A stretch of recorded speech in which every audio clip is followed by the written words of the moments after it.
upozornit veřejnost tímto drastickým aktem, to znamená protestním vyléváním části dnešního nadojeného mléka po těchto pozemcích.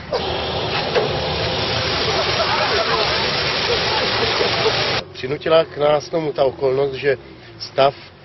v mléce, tak jak jste řekl, respektive ve výkupních cenách za mléko je natolik katastrofální, že jsme zvolili tuto formu opravdu jako poslední upozornění nebo akt zoufalosti nad tím, že mléko, jehož hodnota rozhodně je, dneska prodáváme nebo dodáváme do mlékáren za cenu, která vůbec neodpovídá výrobním nákladům.